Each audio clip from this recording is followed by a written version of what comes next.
하나, 둘, 셋. 숫자가 늘어날수록 그녀의 심장은 무거운 추처럼 가라앉았다.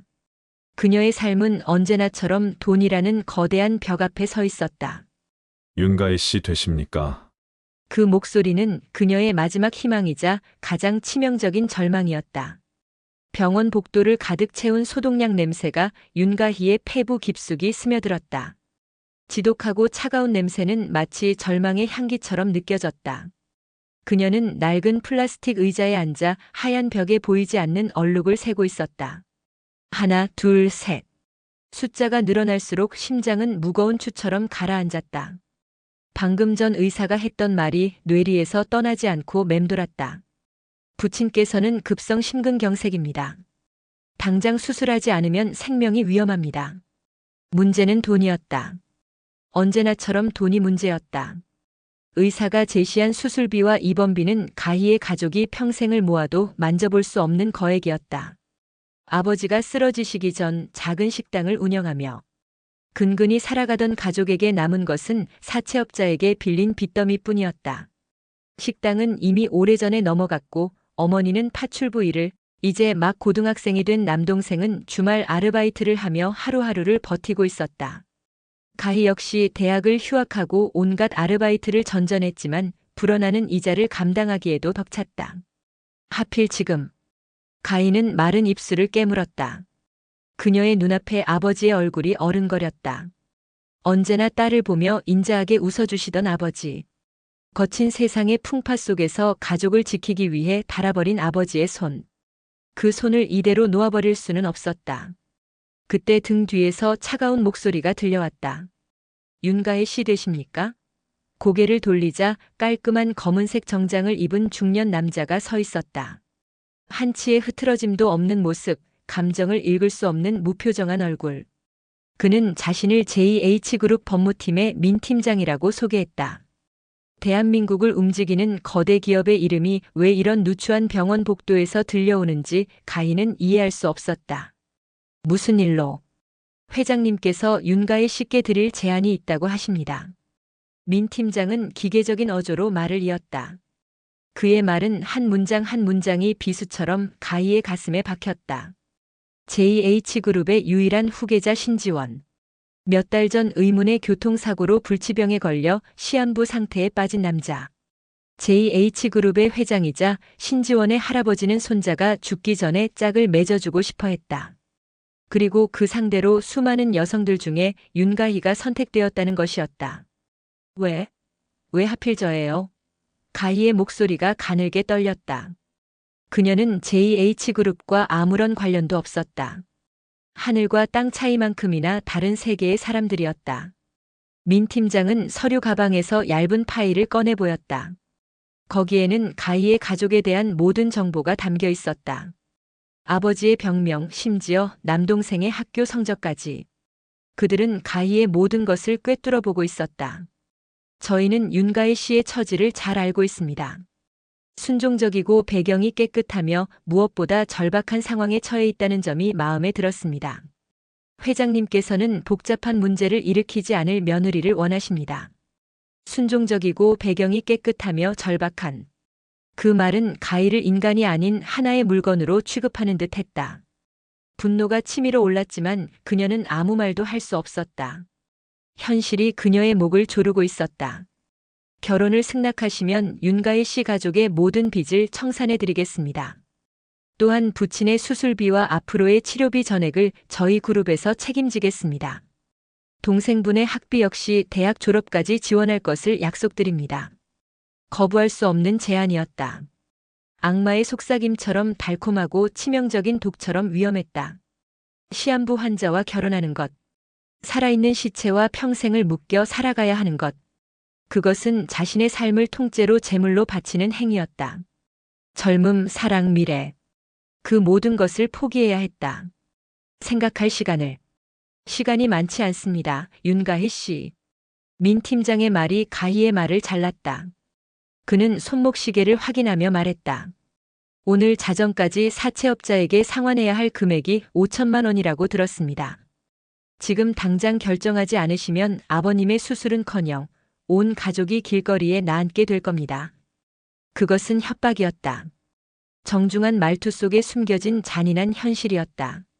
가인은 눈을 감았다. 눈꺼풀 아래로 캄캄한 어둠이 밀려왔다. 그 어둠 속에서 어머니의 흐느낌과 동생의 겁에 질린 얼굴, 그리고 병상에 누워 희미한 숨을 내쉬는 아버지의 모습이 교차했다. 집으로 돌아오는 길은 지옥 같았다. 좁은 골목길에 들어서자 아니나 다를까 집 앞에 검은 양복을 입은 남자 서너 명이 진을 치고 있었다. 그들은 집 안에서 들려오는 어머니의 비명에도 아랑곳하지 않고 쇠 파이프로 낡은 대문을 요란하게 두들겨댔다. 야, 박여사. 오늘까지 돈 안 갚으면 내 딸년이고 아들놈이고 다 섬에 팔아버릴 줄 알아. 욕설과 함께 대문이 찌그러지는 소리가 들렸다. 가인은 숨을 죽인 채 담벼락 뒤에 몸을 숨겼다. 심장이 미친 듯이 뛰었다. 그녀가 할 수 있는 것은 아무것도 없었다. 그때 주머니 속에서 휴대폰이 진동했다. 민 팀장이었다. 결정하셨습니까? 가희의 눈에서 뜨거운 눈물이 흘러내렸다. 그녀는 흐느낌을 참기 위해 입술을 피가 나도록 깨물었다. 대문 너머로 어머니의 절규가 들려왔다. 남동생이 누나를 부르며 우는 소리도 들렸다. 이 지옥을 끝낼 수 있는 방법은 단 하나뿐이었다. 하겠습니다. 뱀이 기어가는 듯한 목소리였지만 수화기 너머의 민 팀장은 똑똑히 들었을 것이다. 현명한 선택입니다. 지금 계신 곳으로 사람을 보내겠습니다. 계약서를 작성하고 약속한 금액을 처리해드리죠. 전화가 끊겼다. 얼마 지나지 않아 골목 어귀로 고급스러운 검은색 세단 한 대가 미끄러지듯 들어왔다. 차에서 내린 것은 민 팀장과 다른 남자 2명이었다. 사채업자들은 갑작스러운 고급 세단의 등장에 잠시 주춤했다. 민 팀장은 사채업자들을 쳐다보지도 않고 가희에게 다가와 정중하게 고개를 숙였다. 이제부터 저희가 처리하겠습니다. 예비 사모님. 예비 사모님. 그 낯선 호칭이 가희의 가슴을 갈기갈기 찢어놓았다. 민 팀장이 손짓하자 뒤에 있던 남자들이 사채업자들에게 다가갔다. 짧은 대화가 오갔고 곧바로 계좌 이체가 이루어졌다. 돈이 입금된 것을 확인한 사채업자들은 으르렁대던 기세는 온데간데 없이 굽실거리며 사라졌다. 모든 것이 순식간에 정리되었다. 돈의 위력이었다. 상황이 정리되자 민 팀장은 가희에게 차에 타기를 권했다. 차 안에는 이미 한 장의 혼인 계약서가 준비되어 있었다. 조항은 간단했다. 신지원의 법적인 아내가 될 것. 그의 재산에 대한 권리를 주장하지 않을 것. 외부에는 행복한 부부인 것처럼 행동할 것. 그리고 신지원이 사망할 때까지 그의 곁을 지킬 것. 가희는 펜을 든 손을 떨었다. 이 종이 한 장에 자신의 인생을 팔아넘기는 것이었다. 그녀의 눈앞에 다시 아버지의 얼굴이 떠올랐다. 이 계약서에 서명하면 아버지를 살릴 수 있다. 어머니와 동생을 지옥에서 구해낼 수 있다. 그래, 내 인생 하나로 가족 모두를 살릴 수 있다면 그걸로 된 거야. 그녀는 눈을 질끈 감고 자신의 이름을 적어 내려갔다. 윤가희. 3글자를 쓰는 동안 그녀의 청춘과 꿈과 미래가 잉크와 함께 종이에 스며들어 사라지는 것 같았다. 계약서의 서명이 끝나자마자 민 팀장의 휴대폰으로 전화가 걸려왔다. 그는 정중하게 전화를 받았고 짧게 예 회장님. 모든 것이 순조롭게 진행되었습니다. 라고 보고했다. 그리고는 가희에게 말했다. 아버님은 즉시 저희 그룹 소유의 VIP 병원으로 옮겨져 최고의 의료진에게 수술을 받게 될 겁니다. 가족분들 역시 안전한 곳으로 모셨습니다. 이제 윤가희 씨는 저희와 함께 가셔야 합니다. 모든 것이 일사천리로 진행되었다. 가희는 반항할 수도 거부할 수도 없었다. 그녀는 그저 거대한 시스템의 부속품처럼 정해진 길을 따라 움직일 뿐이었다. 차는 서울의 야경을 뒤로하고 도시 외곽에 위치한 거대한 저택으로 향했다. 신씨 가문의 저택은 성이라고 불러도 좋을 만큼 웅장하고 화려했다. 하지만 그 화려함 속에는 어떤 온기도 느껴지지 않았다. 차가운 대리석 바닥, 높다란 천장, 벽에 걸린 값비싼 그림들. 모든 것이 가희를 압도하고 위축시켰다. 가희는 사용인들의 안내를 받아 2층의 가장 큰 방으로 이끌렸다. 그곳이 그녀와 신지원의 침실이 될 곳이었다. 방 안은 최고급 가구들로 채워져 있었지만 병실처럼 소독약 냄새가 희미하게 풍겼다. 그리고 방 중앙에 놓인 거대한 침대 위에 한 남자가 누워 있었다. 신지원. 사진으로만 보았던 남자. 사고 전 그는 대한민국 모든 여성들의 선망의 대상이었다. 뛰어난 경영 능력, 조각 같은 외모, 냉철한 카리스마. 하지만 지금 가희의 눈앞에 있는 것은 차갑게 식어가는 밀랍 인형에 불과했다. 창백한 얼굴, 미동도 없는 몸, 감겨있는 눈. 그의 가슴팍이 아주 미세하게 오르내리는 것을 보고서야 그가 살아있다는 것을 겨우 인지할 수 있었다. 오늘부터 이곳이 사모님의 공간입니다. 필요한 것이 있으면 언제든 벨을 누르십시오. 사용인은 차갑게 말하고는 방을 나갔다. 쿵. 문이 닫히는 소리는 마치 감옥 문이 닫히는 소리처럼 들렸다. 방 안에는 오직 가희와 신지원, 그리고 그의 생명 유지 장치가 내는 규칙적인 기계음만이 남았다. 가희는 침대로 다가가지도 다른 가구에 손을 대지도 못한 채 방 한가운데 우두커니 서 있었다. 이것이 그녀의 현실이었다. 이것이 그녀가 선택한 삶이었다. 이제 그녀는 윤가희가 아니었다. JH그룹의 안주인 시한부 신지원의 아내였다. 눈물이 다시 차올랐지만 그녀는 울지 않았다. 눈물 흘릴 자격조차 스스로에게 허락하고 싶지 않았다. 이것은 거래였고 그녀는 자신의 몫을 다해야 했다. 그녀는 천천히 침대 옆 작은 소파로 다가가 웅크리고 앉았다. 기나긴 밤이 시작되고 있었다. 그녀의 인생에서 가장 길고 어두운 밤이. 그 모든 절망의 끝에서 그녀는 아직 알지 못했다. 그녀가 선택한 이 어둠이 사실은 누군가의 가장 치밀한 계획이었다는 것을. 그리고 그 계획의 중심에 그녀의 시한부 신랑이 서 있다는 것을. 가희의 눈앞에서 벌어진 모든 일은 믿을 수 없는 꿈만 같았다. 사채업자들이 사라지고 가족이 안전한 곳으로 옮겨졌다는 사실을 확인하고 나서야 그녀는 깨달았다. 자신이 정말로 거대한 시스템의 부속품이 되었다는 것을. 반항할 수도 거부할 수도 없었다. 차는 서울의 야경을 뒤로하며 도시 외곽의 거대한 저택으로 향했다. 신씨 가문의 저택은 성이라 불러도 손색 없을 만큼 웅장했다. 하지만 그 화려함 속에서는 어떤 온기도 느껴지지 않았다. 차가운 대리석 바닥, 높다란 천장, 벽에 걸린 값비싼 그림들이 그녀를 압도했다. 그녀가 안내된 곳은 2층 가장 끝에 큰 방이었다. 그곳이 그녀와 신지원의 침실이 될 곳이었다. 방 안은 최고급 가구들로 채워져 있었지만 희미한 소독약 냄새가 공기를 지배했다. 그리고 방 중앙 거대한 침대 위에 한 남자가 누워 있었다. 신지원. 사고 이전 그는 대한민국 모든 여성의 선망의 대상이었다. 뛰어난 경영 능력, 조각 같은 외모, 냉철한 카리스마. 하지만 지금 그녀 눈앞에 있는 것은 차갑게 식어가는 밀랍 인형에 불과했다. 창백한 얼굴, 미동도 없는 몸, 감겨있는 눈. 그의 가슴이 아주 미세하게 오르내리는 것을 보고서야 그가 살아있다는 것을 겨우 인지할 수 있었다. 소파에서 웅크린 채 맞이한 아침은 낯설고 차가웠다. 밤새 뒤척이며 보낸 시간 끝에 가희는 뻐근한 몸을 일으켰다. 거대한 창문으로 스며드는 아침 햇살이 방 안의 먼지를 반짝이는 금가루처럼 비추었지만 그 아름다운 광경에도 마음은 조금도 따뜻해지지 않았다. 어젯밤 그녀는 자신의 이름을 팔아넘겼다. 오늘부터 그녀의 삶은 이곳 황금으로 만들어진 감옥에서 시작될 터였다. 간단한 결혼 절차가 그녀를 기다리고 있었다. 결혼식이라 부르기도 민망한 행사였다. 가족도 친구도 하객도 없었다. 구청에서 나온 공무원과 민 팀장, 그리고 집사의 차가운 시선만이 그 자리를 지켰다. 가희는 하얀 원피스를 입으라는 지시에 따랐을 뿐이었다. 화려하지만 영혼 없는 그 옷은 마치 수의처럼 느껴졌다. 혼인신고서가 침대 옆 탁자 위에 놓였다. 가희는 펜을 들고 신지원의 침대 곁으로 다가섰다. 어제보다 더 가까이서 본 그의 얼굴은 비현실적으로 잘생겼지만 핏기 하나 없이 창백했다. 굳게 감긴 눈꺼풀 아래 그는 무슨 꿈을 꾸고 있을까? 가희는 자신의 이름을 적었다.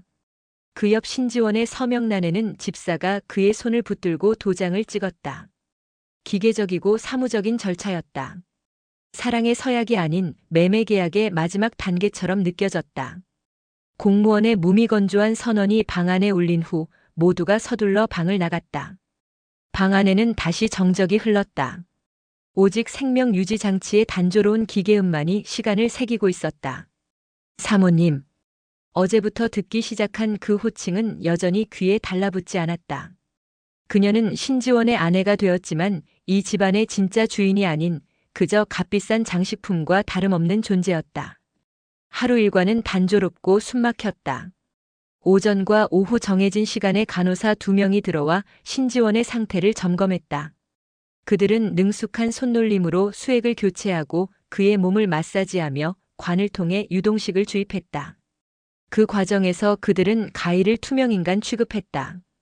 그들의 눈에 비친 그녀는 동정의 대상이거나 혹은 돈에 팔려온 가련한 존재일 뿐이었다. 무관심과 경멸이 섞인 시선은 보이지 않는 바늘이 되어 가희의 자존심을 찔렀다. 식사는 방으로 배달되었다.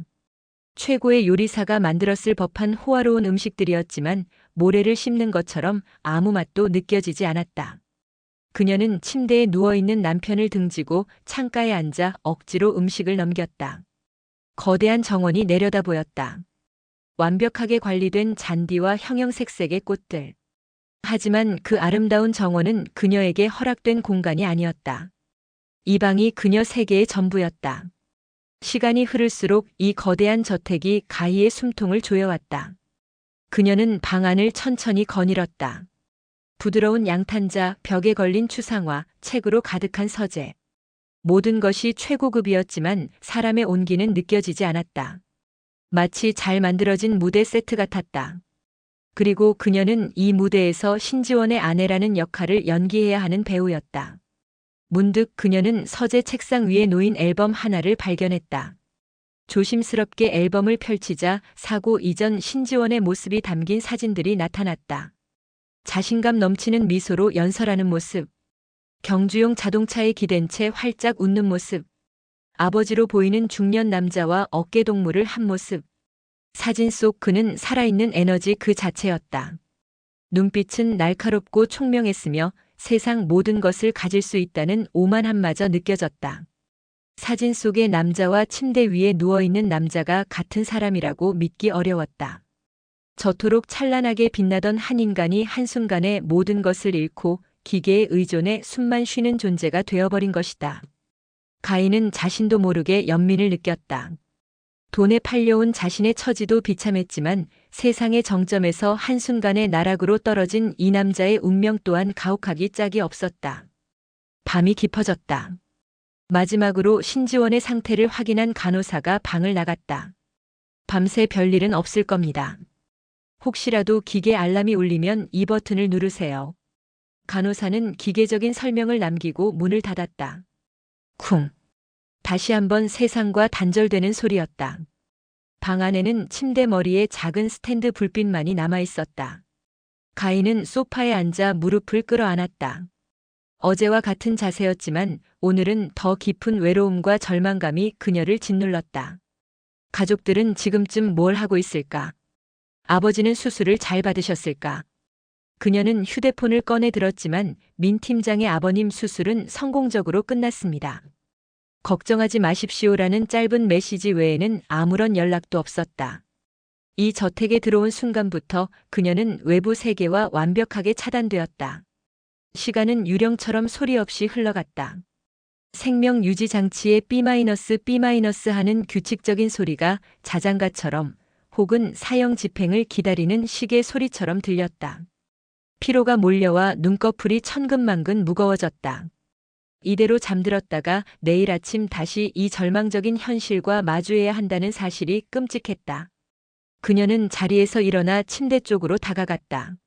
조금 더 가까이에서 잠든 듯한 남편의 얼굴을 들여다보았다. 긴 속눈썹이 하얀 뺨에 그늘을 들이우고 있었다. 굳게 닫힌 입술은 한때 얼마나 많은 사람을 호령했을까. 그녀는 자신도 모르게 손을 뻗어 그의 뺨에 흐트러진 머리카락을 정리해 주려 했다. 바로 그 순간이었다. 가희. 결혼식을 마친 밤 가희는 침대 옆 작은 소파에 앉아 멍하니 남편을 바라봤다. 산소호흡기의 규칙적인 소리만이 적막한 방 안을 채우고 있었다. 밤이 깊어지자 그녀는 문득 그의 몸을 덮고 있는 이불이 조금 흐트러져 있는 것을 발견했다. 이불을 정리해주려 조심스럽게 손을 뻗는 순간 믿을 수 없는 일이 벌어졌다. 미동조차 없던 그의 손이 그녀의 손을 살짝 잡았다. 그리고 이내 그의 눈이 천천히 떠졌다. 놀랐나요? 그의 목소리는 낮았지만 분명한 힘이 있었다. 충격과 공포에 굳어버린 그녀에게 그는 자신의 충격적인 비밀을 털어놓았다. 자신은 시한부가 아니라고. 모든 것은 자신을 죽이려는 누군가로부터 몸을 숨기기 위한 위장이었다고. 그 순간 가인은 깨달았다. 지옥 같은 현실에서 벗어나기 위해 자신의 삶을 통째로 팔아넘기는 선택을 했지만 결국 또 다른 지옥에 발을 들여놓았다는 것을. 그녀는 그날의 기억을 머릿속에서 지우려 애썼다. 그러나 매일 아침 눈을 뜨는 순간 거대한 창으로 쏟아져 들어오는 햇살이 그 모든 비현실적인 순간들을 생생하게 되살려냈다. 그녀는 이제 단순한 하객 없는 결혼식을 치른 신부가 아니었다. 살아있는 거짓말과 결혼한 세상에서 가장 불행한 여인이었다. 하루 일과는 여전히 단조롭고 숨막혔다. 오전과 오후 정해진 시간에 간호사 2명이 들어와 신지원의 상태를 점검했다. 그들은 능숙한 손놀림으로 수액을 교체하고 그의 몸을 마사지하며 관을 통해 유동식을 주입했다. 그 과정에서 그들은 가이를 투명인간처럼 취급했다. 그들의 눈에 비친 그녀는 동정의 대상이거나 혹은 돈에 팔려온 가련한 존재일 뿐이었다. 그들의 무관심과 경멸이 섞인 시선은 보이지 않는 바늘이 되어 가이의 자존심을 찔렀다. 하지만 이제 가이는 알고 있었다. 침대에 누워있는 남자가 진짜 의식을 잃은 환자가 아니라는 것을.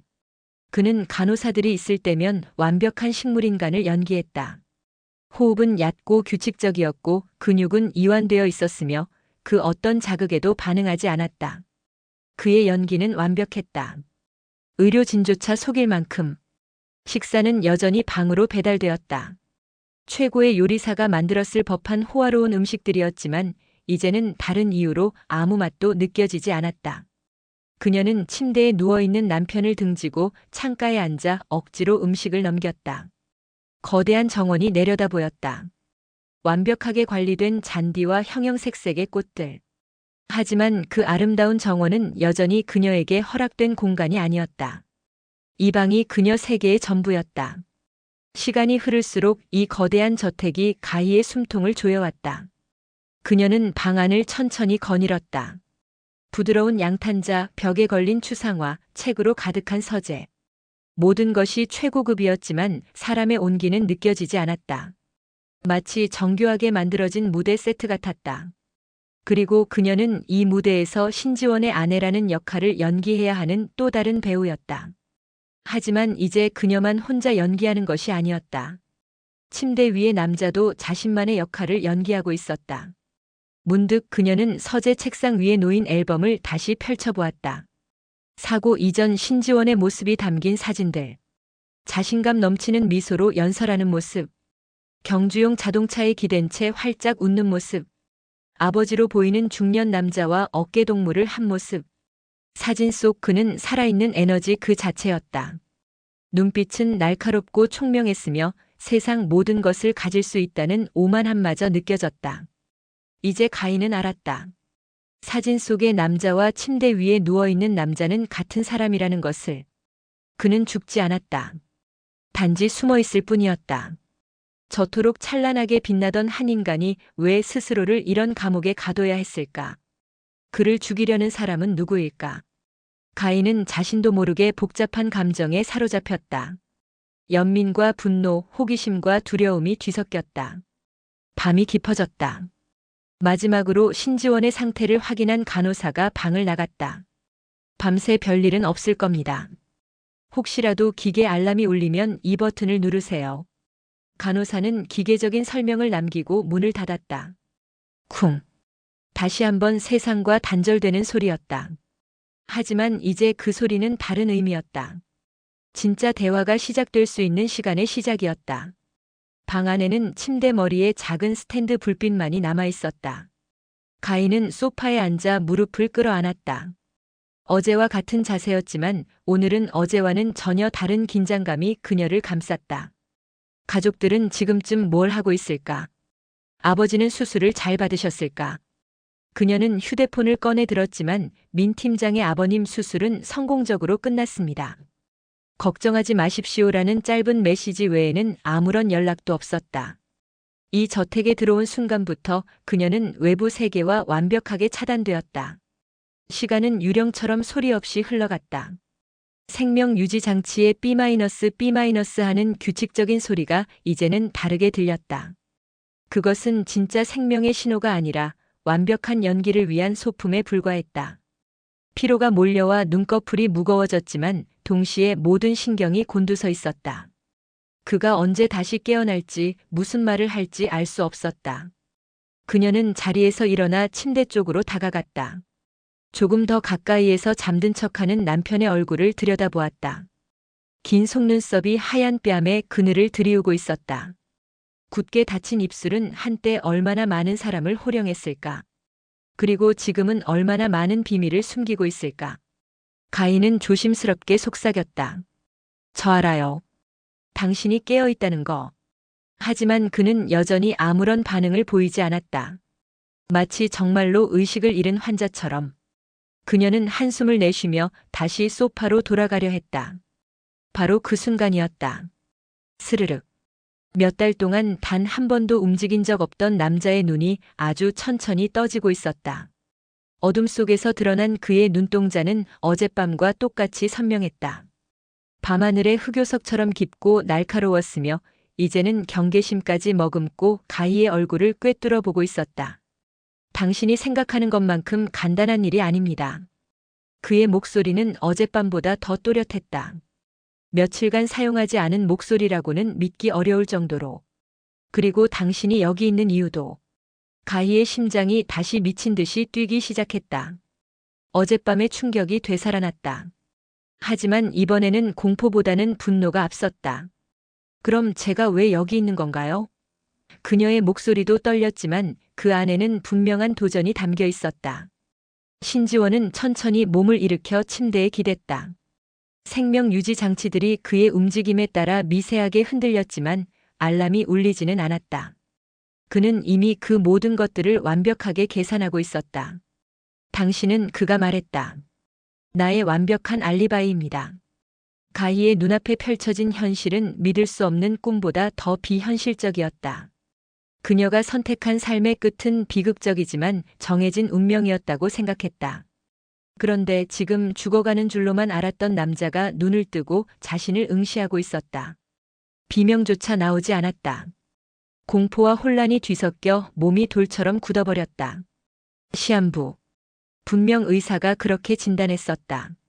그런데 이 남자의 눈빛은 너무나도 선명하게 살아있었다. 그가 입을 열자 몇 달간 사용하지 않아 잠겨있던 목소리가 거칠고 낮게 갈라져 나왔지만 그 안에 담긴 힘과 권위는 숨길 수 없었다. 놀란 모양이군요. 당신이 내 아내가 된 걸 환영합니다. 그의 한마디에 가희의 머릿속이 하얗게 비어버렸다. 그는 마치 오랜 잠에서 깨어난 사람처럼 아무렇지 않게 상체를 일으켜 침대에 걸터 앉았다. 그의 몸에 연결되어 있던 각종 센서들이 그의 움직임에 따라 스르륵 끌려왔지만 경고음 하나 울리지 않았다. 그는 살아있는 포식자처럼 예리한 눈빛으로 가희를 꿰뚫어 보고 있었다. 내가 멀쩡하다는 걸 적들이 알았다면 지금쯤 난 정말로 차가운 시체가 되어 있었을 겁니다. 그는 담담하게 모든 것을 설명하기 시작했다. 모든 것은 그의 사촌 민우가 꾸민 짓이었다. 몇 달 전의 교통사고는 단순한 사고가 아니었다. 민우가 브레이크에 손을 대어 그를 이 세상에서 영원히 지워버리려고 했던 것이다. 운 좋게 목숨은 건졌지만 상황은 최악이었다.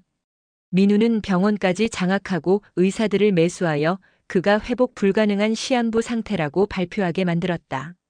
그가 의식이 없는 동안 그룹을 통째로 삼키려는 속셈이었다. 가희의 머릿속에서 흩어져 있던 퍼즐 조각들이 맞춰지기 시작했다.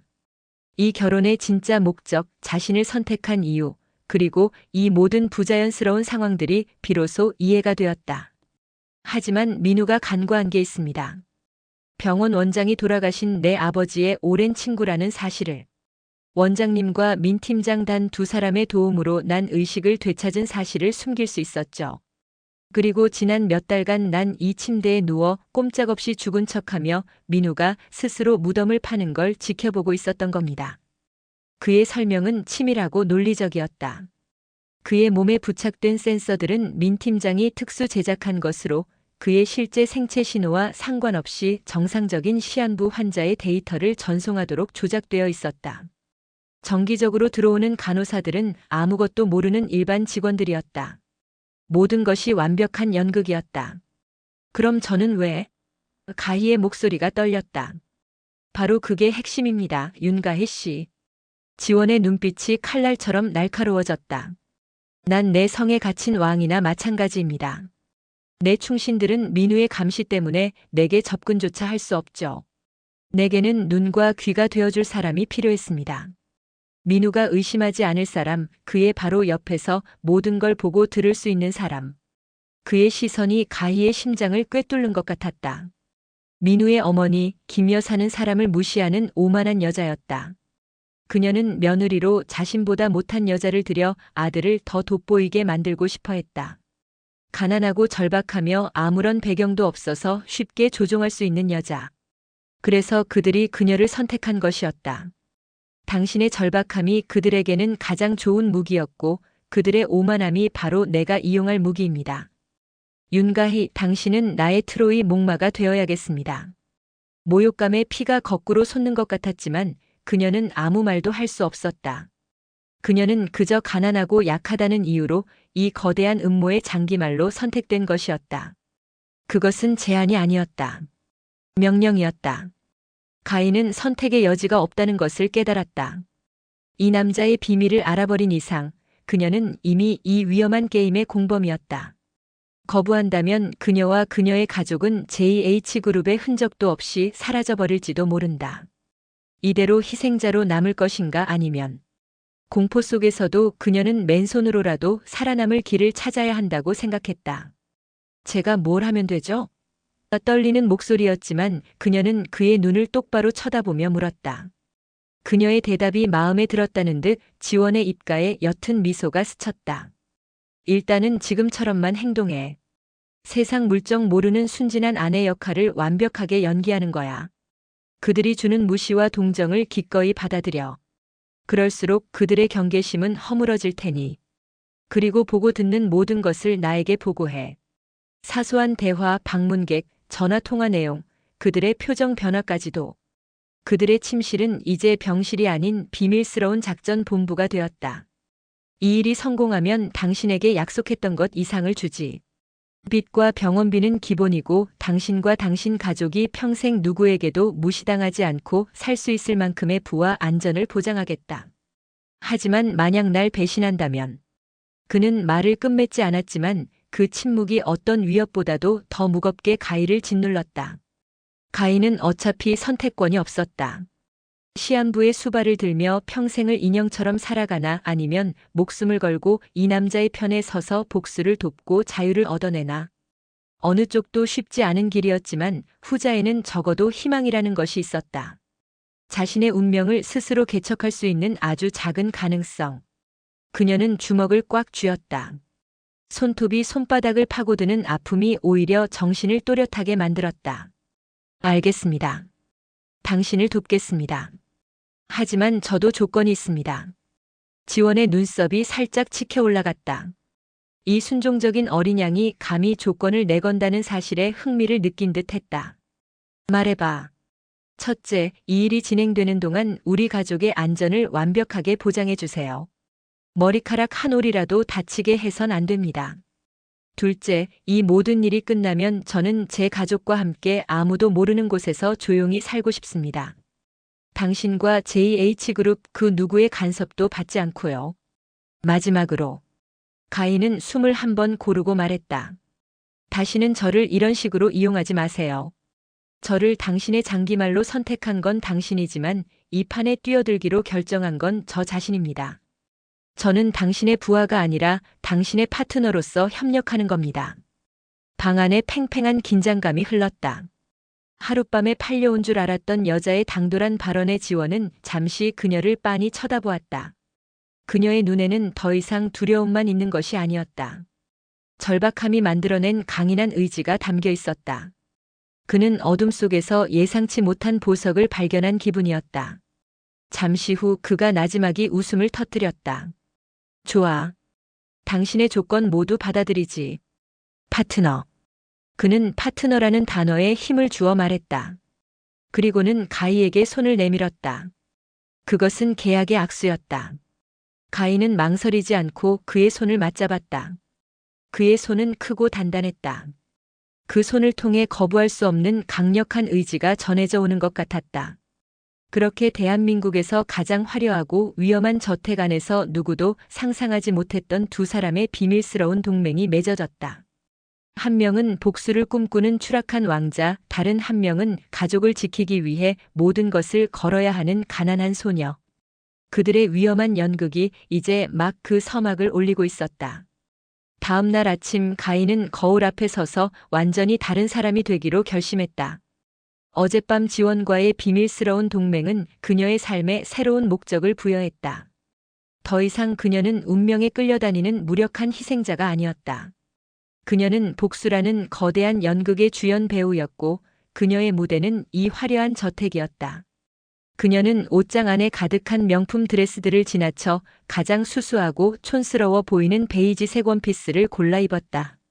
머리는 아무렇게나 하나로 질끈 묶고 화장기 없는 얼굴에는 약간의 두려움과 세상 물정 모르는 순진함을 담았다. 완벽한 위장이었다. 누구도 이 순박한 시골 처녀에 가면 뒤에 날카로운 칼날을 숨기고 있을 거라고는 상상하지 못할 터였다. 아침 식사는 거대한 다이닝룸에서 이루어졌다. 집안의 어른들에게 정식으로 첫 인사를 드리는 자리였다. 어젯밤 지원이 알려준 대로 이 집안의 실질적인 안주인은 그의 숙모이자 민우의 어머니인 김 여사였다. 가희는 일부러 주눅이 든 듯한 걸음걸이로 다이닝룸에 들어섰다. 길고 화려한 테이블의 상석에는 이미 김 여사가 앉아 있었다. 날카로운 눈매와 얇은 입술, 값비싼 보석으로 치장한 모습에서 오만함이 뚝뚝 묻어났다. 그녀의 옆에는 아들 민우 상무가 앉아 신문을 보고 있었다. 그는 가희를 발견하고는 신문 너머로 경멸적인 시선을 던졌다. 내가 그 아이구나. 김 여사가 먼저 입을 열었다. 목소리는 비단결처럼 고왔지만 그 안에는 서리가 내린 듯한 냉기가 흘렀다. 그녀는 가희를 위아래로 훑어보았다.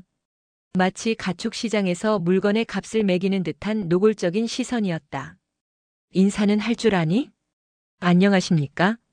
윤가희입니다. 가희는 어설프게 허리를 숙였다. 지원이 가르쳐준 대로 최대한 어리숙하고 교양 없어 보이게 행동했다. 김 여사는 코웃음을 쳤다. 하긴 너 같은 애한테 뭘 바라겠니? 앉아라. 밥은 먹여줄 테니.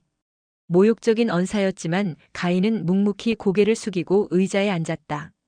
그녀의 순종적인 태도가 마음에 들었는지 김 여사의 표정이 조금 누그러졌다. 듣자 하니 아비는 병상에 누워있고 집안은 빚더미라지. 넌 정말 운이 좋은 줄 알아라. 우리 지원이가 저 꼴이 아니었다면 내가 감히 이 집안에 발을 들릴 수 있었을 것 같아? 앞으로 내가 할 일은 딱 하나야. 2층에서 쥐 죽은 듯이 지내면서 시한부가 된 내 조카 시중이나 잘 들어. 쓸데없는 생각 말고 분수껏 행동하란 말이다. 알겠니? 네, 명심하겠습니다. 그때까지 아무 말 없이 지켜보던 민우가 신문을 내려놓으며 대화에 끼어들었다. 어머니, 뭘 그리 길게 설명하십니까? 돈 보고 들어온 애한테 그냥 시키는 대로만 하면 밥 굶을 일은 없을 거라고 말해주면 충분하죠. 그는 가희를 향해 비웃음을 흘렸다. 그래, 돈맛이 어떻던가? 평생 만져보지도 못할 돈이 통장에 들어오니 아비고 뭐고 다 잊게 되던가. 날카로운 말들이 비수가 되어 가희의 심장에 박혔다. 하지만 그녀는 얼굴에 아무런 감정도 드러내지 않았다. 오히려 약간 겁을 먹은 듯한 표정으로 고개를 더 깊이 숙였다. 그녀의 이런 반응이 그들을 만족시켰을 것이다. 그들은 자신들의 발 아래서 설설 기는 약자를 보며 우월감을 느끼는 유형의 인간들이었다. 그래, 마음껏 비웃어. 마음껏 무시해. 당신들의 그 오만함이 나를 지켜주는 가장 완벽한 방패가 될 테니까. 식사가 끝나고 가인은 도망치듯 2층으로 올라왔다. 문이 닫히자마자 그녀는 참았던 숨을 몰아쉬었다. 가면을 쓰고 연기하는 것은 생각보다 훨씬 더 많은 감정 소모를 요구했다. 그녀는 지원이 누워있는 침대로 다가가 마치 하소연하듯 중얼거렸다. 당신 숙모랑 사촌, 정말 대단한 사람들이네요. 나 같은 건 사람으로도 안 보는 것 같아요. 물론 대답은 없었다. 하지만 그녀는 이제 혼자가 아니라는 것을 알았다. 이 방 안에는 그녀의 유일한 아군이, 그녀의 연기를 지켜보는 유일한 관객이 있었다. 그날 이후 가희의 이중 생활이 본격적으로 시작되었다. 낮 동안 그녀는 순진하고 어리숙한 새댁을 연기했다. 그녀는 저택 안을 어슬렁거리며 마치 길을 잃은 아이처럼 이곳저곳을 기웃거렸다. 사용인들은 그녀를 없는 사람 취급했고 김 여사와 민우는 그녀의 존재 자체에 별다른 신경을 쓰지 않았다. 그들의 눈에 가인은 그저 움직이는 가구와 다를 바 없었다. 바로 그 점을 가인은 철저하게 이용했다. 그녀는 일부러 서재 청소를 돕겠다고 나섰다. 민우가 업무를 보는 공간이었다. 집사는 못마땅한 표정을 지었지만 새 안주인의 의욕을 차마 꺾을 수는 없었다. 가인은 책 먼지를 터는 척하며 그의 책상 위에 놓인 서류들을 곁눈질로 훑어보았다. 알아보기 힘든 전문 용어와 숫자들 뿐이었지만 그녀는 반복적으로 등장하는 블랙 스완 프로젝트라는 단어를 기억해 두었다. 또한 그녀는 거실에서 뜨개질을 하는 척하며 김 여사의 전화 통화를 엿들었다. 김 여사는 주로 친구들과 명품이나 부동산에 대한 수다를 떨었지만 가끔은 아들 민우의 사업에 대해 자랑을 늘어놓기도 했다. 우리 민우가 요즘 얼마나 바쁜지 몰라.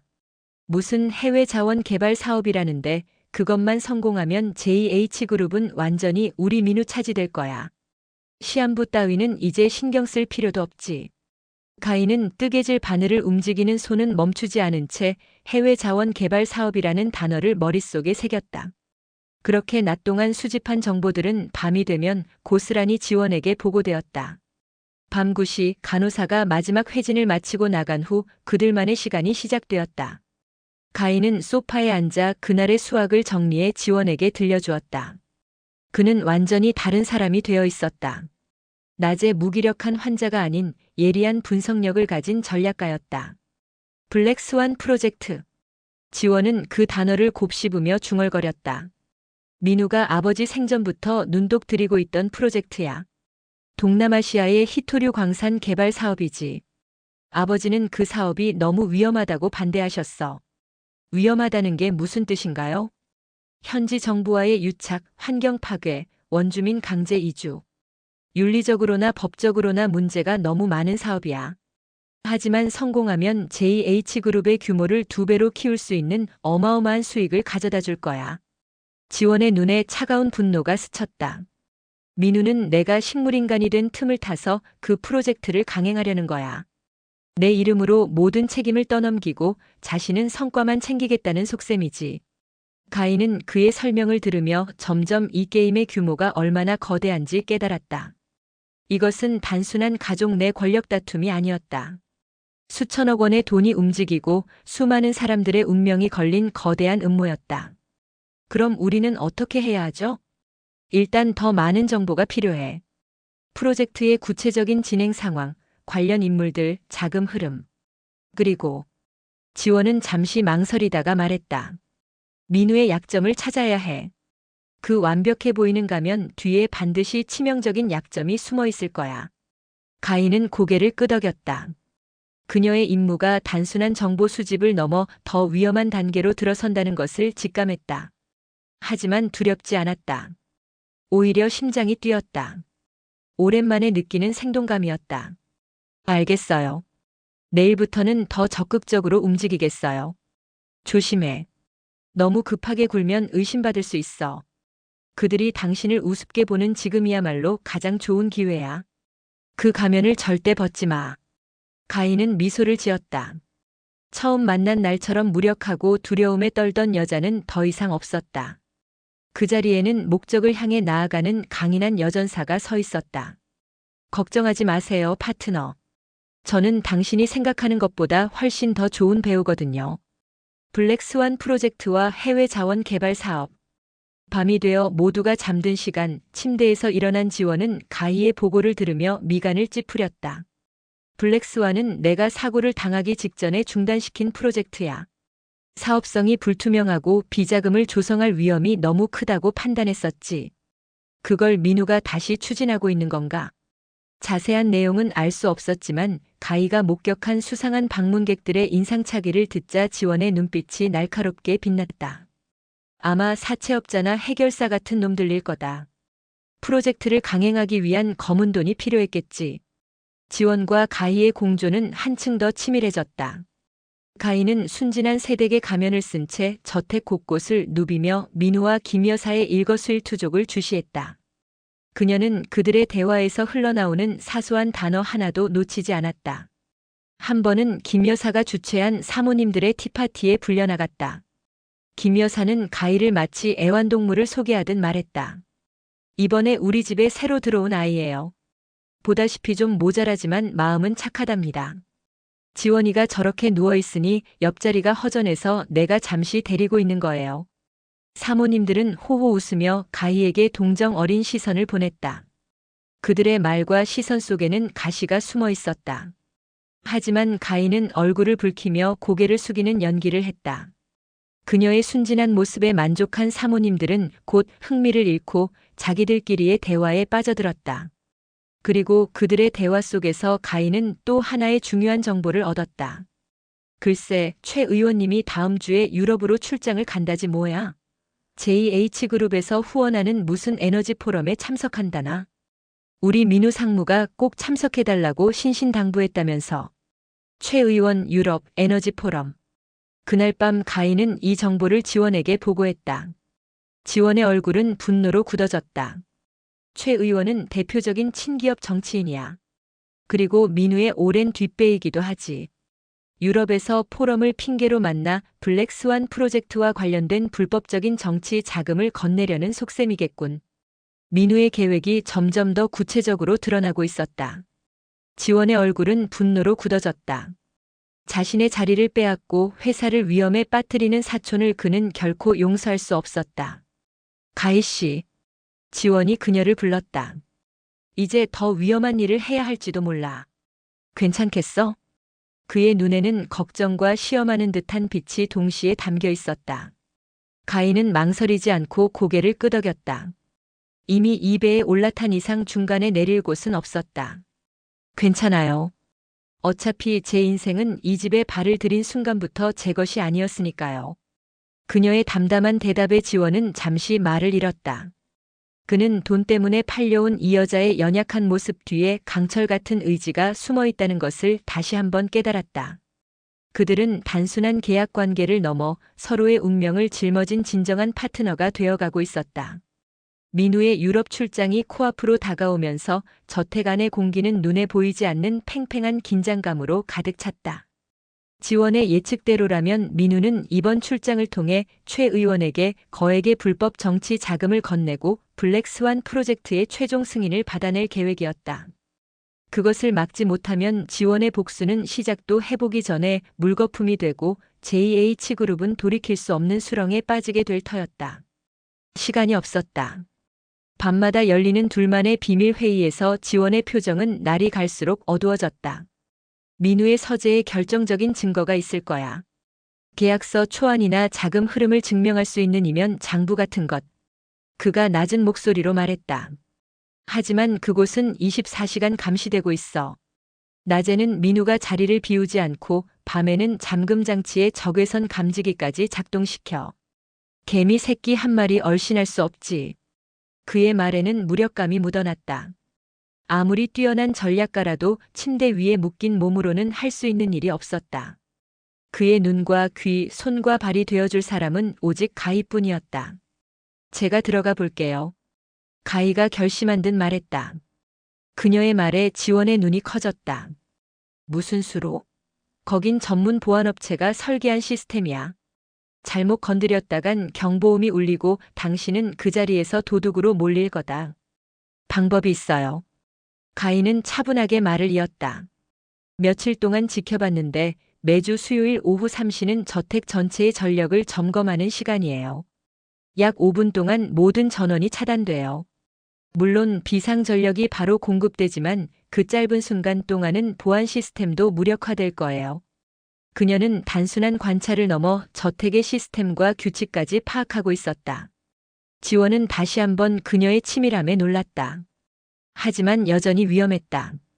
5분은 너무 짧아. 서재 안 수많은 서류들 속에서 증거를 찾아내기엔 턱없이 부족한 시간이야. 그래서 당신의 도움이 필요해요. 가인은 지원을 똑바로 바라보았다. 서재의 구조, 서류들이 보통 어디에 보관되는지, 민우의 습관 같은 것들을 알려주세요. 제가 찾아야 할 서류의 형태나 특징도요. 그럼 시간을 단축할 수 있을 거예요. 그것은 완벽한 협동작전이었다. 지원의 두뇌와 가희의 실행력. 둘은 그날 밤 늦게까지 서재의 도면을 바닥에 그려가며 작전을 세웠다. 지원은 자신의 기억을 총동원해 서재의 모든 것을 가희에게 설명했다. 민우는 의심이 많은 놈이라 가장 중요한 서류는 가장 허술해 보이는 곳에 숨기지. 아마도 창가 오래된 고서들 사이일 가능성이 커. 드디어 운명의 수요일 오후가 되었다. 가희의 심장은 금방이라도 터져나올 것처럼 미친 듯이 뛰었다. 손바닥은 식은땀으로 축축했다. 그녀는 일부러 김 여사에게 다가가 정원의 꽃에 물을 줘도 되겠냐고 물었다. 내가 할 일이 없어서 별짓을 다 하는구나. 마음대로 해라. 다만 비싼 꽃 상하게 하지 말고. 김 여사의 허락은 작전의 완벽한 알리바이가 되어주었다. 가인은 물뿌리개를 들고 정원으로 나갔다. 그녀의 시선은 2층 서재의 창문을 향해 있었다. 오후 2시 58분. 작전 시작 2분 전이었다. 그녀는 심호흡을 하며 마음을 다잡았다. 나는 순진한 윤가희다. 나는 아무것도 모른다. 정확히 3시 정각. 저택 전체의 불이 일순간 깜빡이며 꺼졌다. 정원의 분수대도 멈췄다. 전력 점검이 시작된 것이다.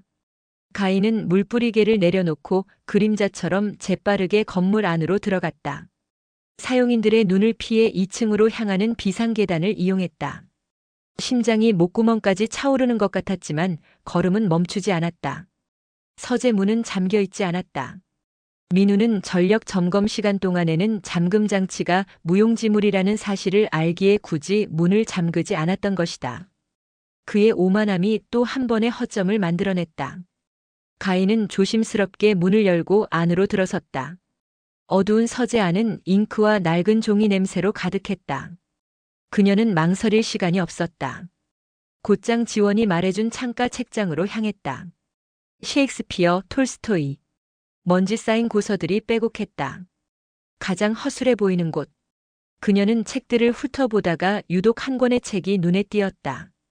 다른 책들과 달리 손때가 거의 묻지 않은 깨끗한 가죽 표지의 책. 위장용으로 끼워 넣은 것이 분명했다.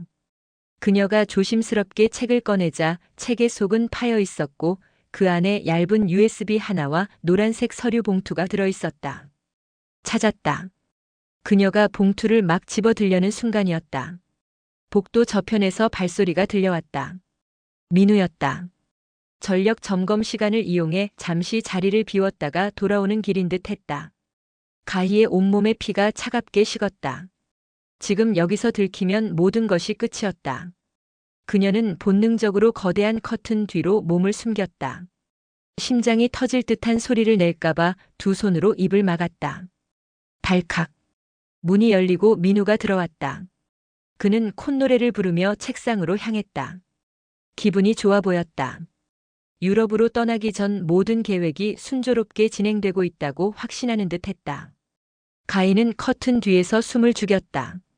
민우가 책상 서랍에서 무언가를 찾는 동안 그녀는 필사적으로 머리를 굴렸다. 이대로 그가 나가기만 기다릴 수는 없었다. 5분의 시간은 거의 다 지나가고 있었다.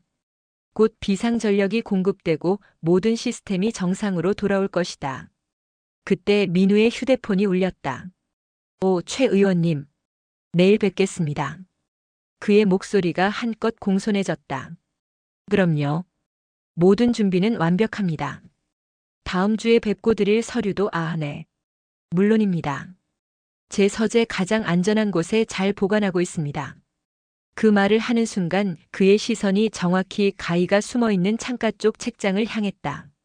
가희의 심장이 덜컥 내려앉았다. 들킨 건가? 하지만 민우는 아무것도 눈치채지 못한 듯 다시 전화에 집중했다. 걱정 마십시오. 그럼 다음 주에 뵙겠습니다. 전화를 끊은 민우는 다시 서랍을 뒤적이다가 혀를 차며 방을 나갔다. 젠장, 라이터를 어디 뒀더라. 아마도 담배를 피우러 나간 듯 했다. 그가 나가자마자 가희는 커튼 뒤에서 튀어나왔다. 그녀는 망설임 없이 책 속에 있던 USB와 서류 봉투를 품 안에 숨겼다. 그리고 서재를 빠져나오려는 순간 저택의 모든 불이 다시 환하게 켜졌다. 5분이 지난 것이다. 아슬아슬한 순간이었다. 가희는 다시 비상계단을 통해 정원으로 돌아왔다. 아무도 그녀의 부재를 눈치채지 못한 듯 했다. 그녀는 다시 물뿌리개를 들고 태연하게 꽃에 물을 주기 시작했다. 하지만 그녀의 등은 식은땀으로 흥건했고 다리는 후들거렸다. 그날 밤 지원은 가희의 손에 들린 USB와 서류를 보고 말을 잃었다. 그는 침묵 속에서 USB를 노트북에 연결하고 서류를 꼼꼼히 읽어내려갔다. 그의 표정은 점점 더 굳어졌다. USB 안에는 블랙 스완 프로젝트의 실체가 담겨 있었다. 그것은 해외 자원 개발을 빙자한 거대한 돈 세탁 계획이었다. 유령 회사를 통해 자금을 빼돌리고 그 돈의 일부를 최 의원과 같은 정치인들의 비자금으로 상납하는 구조였다. 서류는 그 자금의 흐름을 상세하게 기록한 이면 장부였다. 민우의 친필 서명까지 들어간 빼도 박도 못할 증거였다. 해냈군. 지원이 나지막이 말했다. 그의 목소리에는 안도감과 함께 가희에 대한 경외감마저 섞여 있었다. 당신이 정말로 해냈어, 윤가희. 이제 어떻게 되는 건가요? 이걸로 민우를 끝낼 수 있어요? 아니, 아직 때가 아니야. 지원의 눈이 차갑게 빛났다. 놈은 지금 축배를 들 준비를 하고 있겠지. 가장 높은 곳까지 올라갔다고 생각하는 순간 가장 처참하게 끌어내려야 해. 그게 진짜 복수니까. 그의 계획은 단순히 민우의 비리를 폭로하는 것에서 그치지 않았다. 그는 민우가 자신의 손으로 쌓아 올린 모든 것을 자신의 눈앞에서 무너뜨리게 만들 작정이었다. 하지만 그들의 작은 승리를 비웃기라도 하듯 위기는 예고 없이 찾아왔다. 며칠 후 민우가 갑자기 저택의 모든 사용인들을 소집했다. 그의 손에는 작은 보석 브로치 하나가 들려 있었다. 이게 오늘 아침 내 서재 바닥에서 발견됐다. 그의 날카로운 시선이 사용인들을 하나하나 훑었다. 이건 우리 어머니가 특별히 주문 제작한 것으로 이 집안 여자들만 가지고 있는 물건이지. 그런데 왜 이게 내 서재에 떨어져 있었을까? 가희의 심장이 바닥으로 떨어졌다. 그 브로치는 며칠 전 김 여사가 너 같은 애한테는 어울리지도 않지만 그래도 구색은 갖춰야 하니 하고 다녀라라며 던져주었던 것이었다. 아마도 그날 서재에 잠입했을 때 서두르다가 떨어뜨린 모양이었다. 민우의 차가운 시선이 마침내 가희에게 와서 멈췄다. 윤가혜 씨, 당신도 이 브로치를 가지고 있지 않나? 모든 사람의 시선이 가희에게로 쏠렸다. 그녀는 빠져나갈 구멍이 없는 덫에 걸린 짐승처럼 그 자리에서 얼어붙었다. 민우의 입가에 잔인한 미소가 걸렸다. 그는 처음부터 그녀를 의심하고 있었던 것이다. 공기는 납처럼 무겁게 가라앉았다. 그녀는 완전히 궁지에 몰렸다. 어떤 변명을 해도 이 상황을 빠져나갈 수는 없어 보였다. 왜 대답이 없지? 윤가혜 씨. 민우가 조소하며 그녀에게 한 걸음 다가왔다. 내 서재에서 뭘 한 건가? 아니, 누가 시켜서 들어간 거지? 그의 말은 명백히 그녀의 배후를 캐내려는 의도였다. 가희는 입술을 깨물었다. 여기서 무너지면 지원의 모든 계획이 수포로 돌아간다. 그녀가 뭐라고 입을 열려는 찰나 거실 입구에서 침착한 목소리가 들려왔다. 그 브로치는 제가 부탁드린 물건입니다, 상무님. 모두의 시선이 목소리가 들린 곳으로 향했다. 그곳에는 언제나처럼 단정한 모습의 민 팀장이 서 있었다. 그는 태연한 표정으로 거실 안으로 들어와 민우와 가희 앞에 섰다. 민 팀장, 이게 무슨 소리야? 민우가 미간을 찌푸렸다. 민 팀장은 가볍게 고개를 숙이며 말했다. 회장님, 아니 지금은 병상에 계신 도련님의 감각치료 요법의 일환으로 가끔 예전에 읽으시던 책을 찾아다 드리고 있습니다. 며칠 전 서재 앞 복도 책장에 꽂혀 있는 시집을 사모님께 부탁드렸습니다. 아마 그때 떨어뜨리신 모양입니다. 완벽한 거짓말이었지만 너무나도 그럴듯했다. 민 팀장은 지원의 가장 충성스러운 수하였고 그의 말에는 무게가 실려 있었다. 시한부가 된 주인을 위해 뭐라도 해보려는 충신의 모습은 다른 사람들이 보기에도 충분히 납득할 만한 그림이었다. 민우의 얼굴이 미세하게 굳어졌다. 그는 민 팀장의 말을 믿지 않았다. 하지만 대외적으로 충성심의 상징인 민 팀장을, 그리고 이제 막 집안에 들어온 어리숙한 세댁을 공개적으로 신문하는 것은 그의 이미지에 좋을 것이 없었다.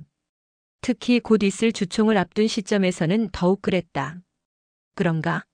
민우는 잠시 뜸을 들이다가 이내 비열한 미소를 지었다. 그럼 앞으로는 물건 간수 잘하도록 해, 윤가희 씨. 이런 비싼 물건은 당신 같은 사람이 잃어버리면 큰일 나니까. 그는 상황을 가난한 여자의 부주의로 몰아가며 자신의 의심을 거두는 척했다. 하지만 그의 눈빛은 여전히 차가웠다. 그는 이 일을 그냥 넘어가지 않을 것이다. 가인은 등골을 타고 흐르는 식은땀을 감추며 조용히 고개를 숙였다. 거대한 폭풍이 지나간 듯 했다. 하지만 이것은 폭풍의 끝이 아니라 시작에 불과했다. 그날 이후 민우의 계획은 급물살을 탔다. 그는 JH그룹의 임시 주주총회를 소집했다. 안건은 단 하나, 장기적인 의식불명 상태인 신지원 대표이사의 해임 및 신임 대표이사 선임의 건이었다. 지원을 법적으로 완벽하게 끌어내리고 자신이 그 자리를 차지하기 위한 마지막 수순이었다. 주주총회 당일 JH그룹 본사 대강당은 수많은 주주들과 기자들로 인산인해를 이뤘다. 민우는 가장 비싸 보이는 맞춤 정장을 입고 자신감 넘치는 모습으로 단상에 섰다. 그의 옆에는 어머니 김 여사가 만족스러운 미소를 지으며 앉아 있었다. 가인은 유족 대표 자격으로 그들의 반대편 가장자리에 조용히 앉아 있었다. 그녀는 여전히 슬픔에 잠긴 가련한 아내를 연기하고 있었다. 하지만 그녀의 심장은 거대한 전쟁을 앞둔 병사처럼 격렬하게 뛰고 있었다. 민우의 연설이 시작되었다. 그는 준비된 연설문을 읽으며 사촌의 비극에 대한 안타까움을 표하고 위기에 빠진 그룹을 구하기 위해 자신이 나설 수밖에 없다는 당위성을 역설했다. 위선으로 가득 찬 그의 목소리가 강당 전체에 울려 퍼졌다. 존경하는 주주 여러분. 저의 사촌 신지원 회장은 불의의 사고로 인해 다시는 우리 곁으로 돌아올 수 없는 상태가 되었습니다. 슬픔을 뒤로하고 이제 우리는 JH그룹의 미래를 위해 결단을 내려야 할 때입니다. 그는 의사들이 발급한 신지원의 회복 불가능 진단서를 대형 스크린에 띄웠다. 모든 것이 그의 시나리오대로 흘러가고 있었다. 주주들은 웅성거리기 시작했고 대부분이 그의 의견에 동조하는 분위기였다. 이에 저는 신지원 회장의 해임을 발의하는 바입니다. 그리고 감히 제가 그 뒤를 이어 JH그룹을 이끌 새로운 선장이 되고자 합니다. 민우가 연설을 마치자 그의 편에 선 이사들의 주도하에 우레와 같은 박수가 터져나왔다. 의장이 해임안 표결을 선언했다. 전자투표가 시작되고 찬성률이 무서운 속도로 올라갔다. 90%, 91%, 92%. 민우의 입가에 승리의 미소가 번졌다. 모든 것이 끝났다고 생각하는 순간이었다. 바로 그때 강당 뒤편 출입문이 열리며 휠체어를 탄 한 남자가 천천히 들어왔다. 강당 안이 순식간에 조용해졌다. 모든 시선이 그에게 집중되었다. 그것은 죽음의 문턱에서 기적적으로 돌아온 신지원이었다. 그의 눈빛은 살아있었고 그의 존재감은 강당 전체를 압도했다. 민우의 얼굴에서 혈색이 싹 빠졌다. 미안합니다. 좀 늦었네요. 지원이 마이크 없이도 강당 구석구석까지 울려 퍼지는 목소리로 말했다. 제 장례식에 참석하지 못해서요. 진짜 복수가 이제 막 시작되었다. 강당 안의 시간이 멈춘 듯 했다. 수백 명의 시선이 휠체어를 탄 신지원에게 집중되었다. 그의 모습은 몇 달 전과는 확연히 달랐다. 여전히 야위어 있었지만 그의 눈빛은 살아있었고 그 존재감만으로도 거대한 강당을 지배했다. 민우의 얼굴은 마치 유령을 본 사람처럼 창백해졌다. 김 여사는 자리에서 일어나려 했지만 다리에 힘이 풀려 다시 주저앉았다. 여러분, 저는 신지원입니다. 그의 목소리는 조금 거칠었지만 분명했다. 제가 죽었다고 들으셨나요? 아니면 의식불명이라고요? 강당 곳곳에서 웅성거림이 일어났다. 기자들은 미친 듯이 카메라 셔터를 눌러댔다. 의장은 당황한 나머지 말을 잇지 못했다. 이런 상황은 그 어떤 매뉴얼에도 없었다. 지원은 천천히 단상으로 향했다. 휠체어를 미는 것은 민 팀장이었다. 그의 표정은 평상시와 다름없었지만 자세히 보면 그의 눈가에 미세한 떨림이 있었다. 오랜 기다림 끝에 마침내 주인의 복귀를 도운 충신의 감격이었다. 민우 상무. 지원이 단상에 올라 마이크 앞에 서며 사촌을 똑바로 쳐다보았다. 참 열심히 하셨네요. 제가 없는 사이에 회사를 이끌어 주셔서 고맙습니다. 하지만 이제 제가 돌아왔으니 다시 제자리로 돌아가시면 되겠습니다. 민우는 입술을 벌벌 떨며 뭔가 말하려 했지만 목소리가 나오지 않았다. 그의 완벽한 계획이 한순간에 무너져 내렸다. 죽은 줄 알았던 사촌이 살아서 돌아왔고 그것도 가장 결정적인 순간에 나타난 것이다. 하지만 먼저 여러분께 보고 드릴 것이 있습니다. 지원의 목소리가 한층 차갑게 변했다. 지난 몇 달간 제가 의식을 잃고 있는 동안 벌어진 일들에 대해서 말입니다. 그는 손짓으로 민 팀장을 불렀다. 민 팀장은 준비된 서류 뭉치와 노트북을 가져왔다. 대형 스크린에 블랙 스완 프로젝트의 자료들이 하나씩 나타나기 시작했다. 자금 흐름도 유령 회사들의 명단, 그리고 정치인들에게 건넨 돈의 내역까지. 이것이 민우 상무가 제 이름으로 추진하려던 블랙 스완 프로젝트의 실체입니다. 지원의 목소리는 강당 구석구석까지 울려 퍼졌다. 해외 자원 개발이라는 미명하에 수천억 원의 회사 자금을 빼돌리고 그 돈으로 정치인들을 매수하려던 계획이죠. 강당이 술렁이기 시작했다. 주주들은 믿을 수 없다는 표정으로 스크린을 바라보았다. 기자들은 특종을 잡았다는 흥분에 휩싸였다. 민우는 이제 완전히 얼어붙어 있었다. 거짓말입니다. 김 여사가 마침내 자리에서 일어나 소리쳤다. 우리 민우가 그런 일을 할 리 없어요. 당신이 조작한 거 아니에요? 하지만 그녀의 목소리는 떨리고 있었다. 확신이 아닌 절망적인 부정이었다. 조작이라고요? 지원이 차가운 미소를 지었다. 그렇다면 이것도 조작일까요? 스크린에 새로운 화면이 떠올랐다. 민우가 최 의원과 통화하는 녹음 파일이었다. 며칠 전 가희가 서재에서 위험을 무릅쓰고 얻어낸 그 증거였다. 녹음이 재생되자 민우의 목소리가 강당에 울려 퍼졌다. 최 의원님, 다음 주에 유럽에서 뵙고 약속드린 자금을 전달해 드리겠습니다. 블랙 스완 프로젝트 승인을 위해서는 반드시 필요한 일이니까요. 이제 더 이상 변명의 여지가 없었다. 민우의 얼굴은 잿빛으로 변했다. 그는 의자를 잡고 겨우 몸을 지탱했다. 김 여사는 아들을 바라보며 믿을 수 없다는 표정을 지었다. 민우 상무, 할 말이 있으시면 하세요. 지원이 마이크를 민우 쪽으로 향했다. 아니면 조용히 이 자리를 떠나시던지요. 민우는 한참 동안 말없이 서 있다가 마침내 입을 열었다. 형, 아니 회장님. 그의 목소리는 간신히 들릴 정도로 작았다. 정말 죄송합니다. 그것이 그가 할 수 있는 전부였다. 변명도 반박도 불가능했다. 그는 천천히 단상에서 내려왔다. 김 여사가 그의 팔을 붙잡으려 했지만 그는 고개를 저었다. 모자는 기자들의 플래시 세례를 받으며 강당을 빠져나갔다. 한때 JH그룹의 차기 권력자가 될 뻔했던 남자의 몰락이었다.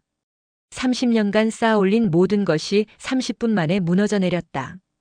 강당 한편에서 이 모든 광경을 지켜보던 가인은 가슴 깊은 곳에서 뜨거운 것이 치밀어 오르는 것을 느꼈다. 복수였다. 지원과 함께 치밀하게 계획하고 목숨을 걸고 실행한 복수가 마침내 결실을 맺은 것이다. 그녀는 고개를 숙여 눈물을 감췄다. 기쁨의 눈물이었다. 주주 여러분. 지원이 다시 마이크를 잡았다. 저는 이제 완전히 회복되었습니다. 다시 여러분과 함께 JH그룹의 미래를 만들어가고 싶습니다. 강당에 우레와 같은 박수가 터져 나왔다. 이번에는 진심에서 우러나온 박수였다. 주주총회가 끝나고 사람들이 하나둘 빠져나간 후 가인은 조용히 지원에게 다가갔다. 그는 여전히 단상에 앉아 있었다. 휠체어 때문에 아직 완전히 자유롭지는 못했지만 그의 표정은 만족스러워 보였다. 축하해요. 가희가 조용히 말했다. 드디어 해냈네요. 지원이 그녀를 올려다보았다. 그의 눈에는 고마움이 가득했다. 우리가 해낸 거야. 나 혼자서는 절대 불가능했을 일이었어. 그는 잠시 망설이다가 물었다. 후회하지 않아? 위험한 일에 당신을 끌어들인 것 말이야. 가인은 고개를 저었다. 아니에요. 처음으로 제가 선택한 일이었으니까요. 제 운명을 제 손으로 바꾼 거죠. 그녀의 목소리에는 더 이상 두려움이 없었다. 대신 단단한 자신감이 자리 잡고 있었다. 이제 약속대로 자유를 찾으세요. 지원이 말했다. 당신과 당신 가족은 이제 아무 걱정 없이 살 수 있을 거예요. 하지만 가인은 바로 대답하지 않았다. 그녀는 창밖을 바라보며 생각에 잠겼다. 복수는 끝났지만 이상하게도 그녀의 마음은 비어있지 않았다. 오히려 새로운 가능성으로 가득 차 있었다. 지원 씨. 그녀가 입을 열었다. 정말 끝인가요? 우리의 파트너십 말이에요. 지원이 놀란 표정으로 그녀를 바라보았다. 무슨 뜻이야? JH그룹에는 아직도 정리해야 할 일들이 많을 것 같은데요. 그리고 저는 이제 예전의 윤가희가 아니거든요. 지원의 입가에 미소가 번졌다. 그는 이 여자가 단순히 돈 때문에 팔려온 희생자가 아니라는 것을 진작부터 알고 있었다. 그녀는 거친 시련을 거쳐 완전히 새로운 사람으로 태어난 것이다. 그렇다면 그가 말했다. 진짜 시작일지도 모르겠네. 우리의 주주총회가 끝난 지 한 달이 지났다. JH그룹 본사 최고층에 위치한 회장실에서 지원은 휠체어에서 벗어나 자신의 다리로 서 있었다. 재활치료는 순조롭게 진행되어 이제 지팡이만 있으면 걸을 수 있을 정도였다. 그는 거대한 창문을 통해 서울 시내를 내려다보았다. 모든 것이 예전과 같아 보였지만 그에게는 완전히 다른 세상이었다. 민우는 구속되었다. 검찰은 블랙스완 프로젝트 관련 배임과 정치자금법 위반 혐의로 그를 기소했다. 김 여사는 아들의 구명을 위해 동분서주했지만 소용없었다. 증거가 너무나 확실했다. 최 의원 역시 정치 생명이 끝났다. 언론은 연일 이들의 추락을 보도했고 JH그룹은 오히려 투명 경영의 상징이 되어 주가가 급등했다. 회장님. 민 팀장이 문을 두드리며 들어왔다. 그의 표정은 여전히 차분했지만 어딘가 안도감이 묻어났다. 오랜 기다림 끝에 진짜 주인이 돌아온 기쁨이었다. 오늘 이사회 회의록입니다. 그리고 그는 잠시 망설이다 말을 이었다. 사모님께서 찾아오셨습니다. 지원의 눈빛이 미묘하게 변했다. 가희였다. 주주총회 이후 그녀는 약속대로 가족과 함께 조용한 곳으로 떠났다. 아버지의 수술비와 가족의 빚은 모두 정리되었고 그들은 지방의 작은 도시에서 새로운 삶을 시작했다. 하지만 지원은 그녀가 다시 돌아올 것을 알고 있었다. 아니, 돌아오기를 바라고 있었다. 들여보내주세요. 가희가 회장실에 들어선 모습은 한 달 전과 사뭇 달랐다. 더 이상 초라한 옷차림이 아니었다. 세련된 정장을 입고 있었지만 화려하지는 않았다. 그보다는 자신감이 그녀를 완전히 다른 사람으로 만들어 놓았다. 어깨를 펴고 당당하게 걷는 모습에서 예전의 위축된 모습은 찾아볼 수 없었다. 안녕하세요, 회장님. 그녀가 차분하게 인사했다. 더 이상 지원 씨라고 부르지 않았다. 그들의 관계는 이제 공식적인 것이 되어야 했다. 오랜만이네요. 지원이 미소를 지었다. 어떻게 지내셨어요? 덕분에 잘 지냈습니다. 가족들도 모두 건강해요. 가희의 목소리에는 평온함이 있었다. 아버지께서도 완전히 회복하셔서 작은 가게를 차리셨어요. 어머니도 오랜만에 웃음을 되찾으셨고요. 하지만 그녀가 여기 온 이유는 안부를 묻기 위해서가 아니었다. 지원도 그것을 알고 있었다. 그런데 왜 다시 돌아오셨나요? 그가 직접적으로 물었다. 가희는 잠시 망설이다가 입을 열었다. 지루해서요. 예상치 못한 대답이었다. 지원이 눈썹을 치켜 올렸다. 지루하다고요? 네. 평범한 삶이 생각보다 지루하더라고요. 가희가 솔직하게 말했다. 물론 가족과 함께 있는 시간은 소중해요. 하지만 저는 이제 예전의 윤가희가 아니에요. 그냥 조용히 살기에는 뭔가가 부족해요. 그녀는 창가로 걸어가 지원 옆에 섰다. 한 달 동안 생각해 봤어요. 제가 정말로 원하는 게 뭔지요. 그리고 깨달았어요.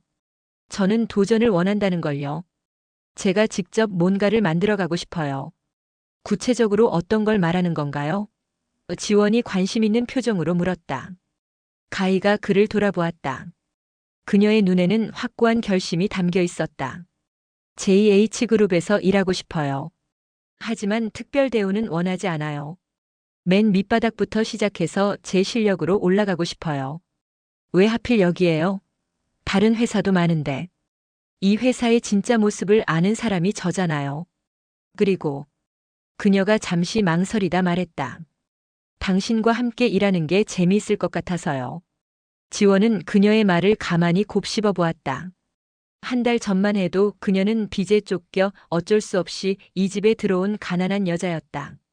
하지만 이제는 자신의 의지로 다시 돌아온 독립적인 여성이 되어 있었다. 그 변화가 놀라우면서도 당연해 보였다. 쉽지 않을 거예요.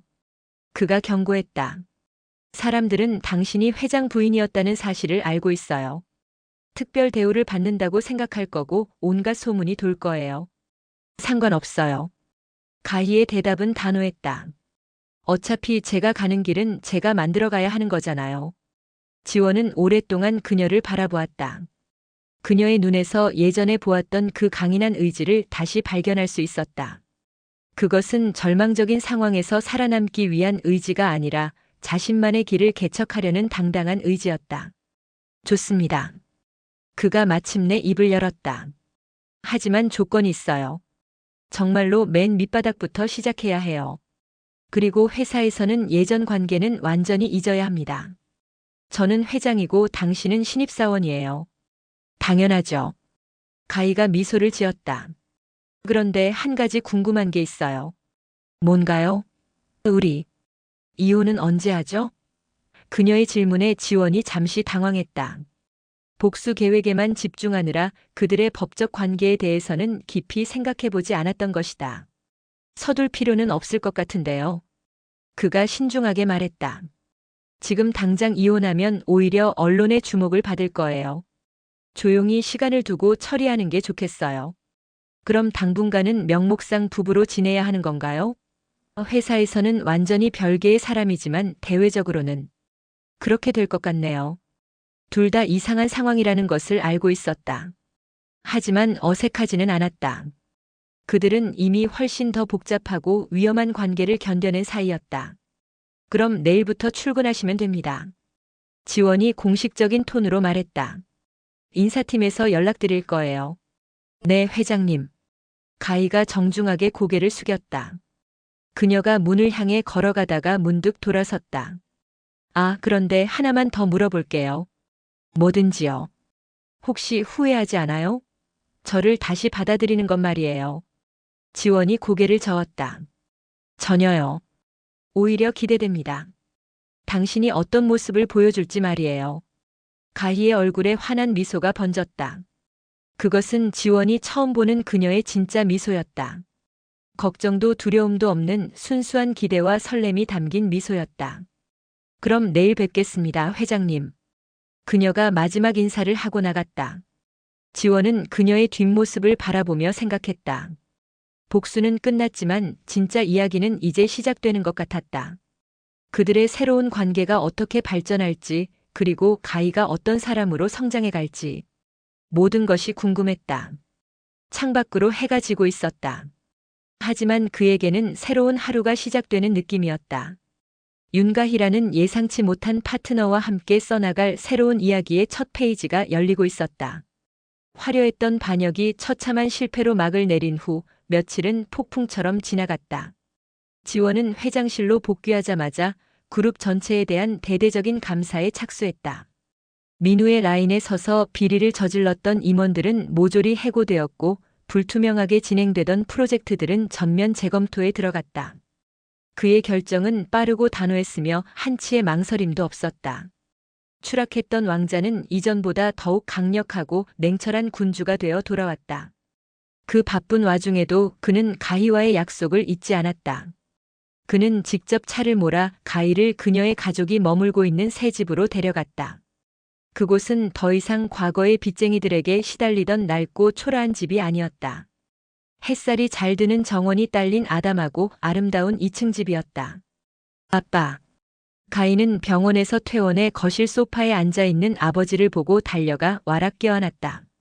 아버지의 얼굴은 예전보다 혈색이 훨씬 좋아져 있었다. 옆에 있던 어머니와 남동생의 얼굴에도 그늘 대신 환한 웃음이 피어 있었다. 지원은 그 모습을 문가에서 조용히 지켜보았다.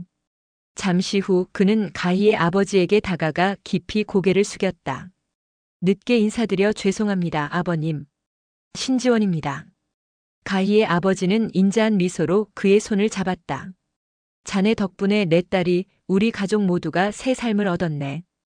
고맙다는 말로는 부족하네. 아닙니다. 제가 가희 씨에게 진 빚이 더 큽니다. 지원은 진심을 담아 말했다. 앞으로 아버님의 치료와 가족분들의 생활은 제가 끝까지 책임지겠습니다. 다시는 돈 때문에 고통받는 일은 없도록 하겠습니다. 그날 가희는 오랜만에 가족들과 함께 저녁을 먹으며 웃음꽃을 피웠다. 그 평범하고 따뜻한 풍경을 바라보는 지원의 마음 한구석이 뭉클해졌다. 그는 세상 모든 것을 가졌지만 단 한 번도 가져보지 못했던 것이었다. 다시 저택으로 돌아오는 차 안에는 어색한 침묵이 흘렀다. 그들의 관계는 이제 어떻게 되는 것일까? 계약은 끝났다. 그녀는 이제 자유의 몸이었다. 저택의 넓은 정원, 달빛이 쏟아지는 벤치에 두 사람은 나란히 앉았다. 지원은 품 안에서 서류 봉투 2개를 꺼내 가희에게 건넸다. 이건 우리 혼인 계약 무효 확인서입니다. 법적인 절차는 모두 끝났습니다. 당신은 이제 완벽하게 자유입니다. 가희의 심장이 쿵 내려앉았다. 예상했던 일이었지만 막상 닥치니 가슴 한쪽이 시큰했다. 그리고 이건 그가 2번째 봉투를 내밀었다. 당신과 당신 가족을 위한 겁니다. 약속했던 것보다 훨씬 많을 겁니다. 당신이 해준 일에 비하면 이것도 부족하지만 봉투 안에는 천문학적인 액수가 적힌 통장과 집문서가 들어있었다. 그녀가 평생 꿈꿔왔던, 아니 꿈조차 꿔보지 못했던 보상이었다. 하지만 이상하게도 기쁘지 않았다. 오히려 이 서류들이 자신과 그를 갈라놓는 차가운 벽처럼 느껴졌다. 가희는 봉투를 다시 그에게 밀어냈다. 이건 받을 수 없어요. 왜죠? 이건 당연한 당신의 몫입니다. 제가 이 위험한 일에 뛰어든 건 물론 처음에는 가족 때문이었어요. 가희는 그의 눈을 똑바로 쳐다보며 말했다. 하지만 나중에는 당신이 이기길 바랐어요. 당신의 복수가 성공하길 진심으로 바랐어요. 이건 돈 때문에 한 일이 아니에요. 우리는 파트너였잖아요. 그녀의 말에 지원은 잠시 말을 잃었다. 그는 늘 모든 것을 거래라고 생각했다. 대가를 치르고 원하는 것을 얻는다. 하지만 이 여자는 그 계산법을 완전히 깨트려 버렸다. 그는 씁쓸하게 웃으며 고개를 저었다. 나는 당신을 이용했습니다, 윤가희 씨. 당신의 절박함을, 당신의 순수함을 내 복수를 위한 도구로 삼았죠. 그런 내게 파트너라는 말은 과분합니다. 아니요. 가희가 단호하게 말했다. 당신이 나를 선택했을지는 몰라도 그 판에 뛰어들기로 결정한 건 저 자신이었어요. 그리고 나는 당신을 봤어요. 침대 위에서 아무것도 할 수 없을 때 당신이 느꼈을 절망과 분노를요. 난 단지 도구가 아니라 당신의 유일한 희망이 되고 싶었어요. 달빛 아래 그녀의 눈동자가 호수처럼 깊고 투명하게 빛나고 있었다. 지원은 그 눈을 더 이상 피할 수 없었다. 그는 자신의 마음속 가장 깊은 곳에 있던 진심을 꺼내놓아야만 했다. 당신 말이 맞아요. 처음엔 당신을 그저 쓸모있는 장기말이라고 생각했습니다. 하지만 당신은 내 예상을 언제나 뛰어넘었죠. 당신은 약하지 않았고 어리숙하지도 않았습니다. 오히려 누구보다 강하고 지혜로웠습니다. 어둡고 차가운 내 복수의 길에 당신은 유일한 빛이었습니다. 그는 자리에서 일어나 그녀의 앞에 섰다. 그리고는 그녀에게 손을 내밀었다. 계약은 끝났습니다, 윤가희. 하지만 나는 우리의 파트너 관계가 끝나길 바라지 않습니다. 그의 목소리가 미세하게 떨리고 있었다. 당신이 내 곁을 떠나는 걸 원하지 않습니다. 이건 회장으로서의 명령이나 복수를 위한 계약이 아닙니다. 남자 신지원으로서 당신에게 하는 부탁입니다. 내 곁에 진짜 내 사람으로 있어주지 않겠습니까? 그의 손은 따뜻했다. 가희의 눈에서 뜨거운 눈물이 흘러내렸다. 그것은 슬픔의 눈물이 아니었다. 지독했던 과거를 씻어내고 새로운 새벽을 맞이하는 기쁨의 눈물이었다. 그녀는 말없이 미소 지으며 그의 손을 잡았다. 그들의 손이 맞잡히는 순간 돈으로 시작된 거짓 결혼은 끝이 나고 진심으로 이어진 진짜 사랑이 시작되고 있었다. 6개월 후 JH그룹의 사회공헌재단 이사장 취임식. 단상 위에 선 윤가희는 이전의 어리숙한 모습은 온데간데 없이 자신감 있고 지적인 모습으로 재단의 비전을 발표하고 있었다. 그녀는 자신의 경험을 바탕으로 소외되고 어려운 환경에 처한 사람들을 돕는 사업을 이끌어갈 예정이었다. 그녀의 연설에 사람들은 아낌없는 박수를 보냈다. 행사장 맨 뒷자리에서 지원은 그런 그녀를 자랑스러운 눈빛으로 바라보고 있었다. 이제 그녀는 더 이상 그의 그림자 속에 있는 존재가 아니었다. 그녀는 그와 나란히 서서 자신만의 빛을 발하는 동등한 파트너였다. 취임식이 끝나고 가희가 그에게 다가와 활짝 웃었다. 나 잘했죠? 물론이지. 내가 본 연설 중에 최고였어. 지원이 그녀의 손을 자연스럽게 잡았다. 두 사람의 손가락에 끼워진 똑같은 디자인의 반지가 햇살을 받아 반짝였다. 그들의 가장 길고 어두웠던 밤은 지나갔다. 이제 두 사람 앞에는 함께 만들어갈 찬란한 아침만이 기다리고 있었다.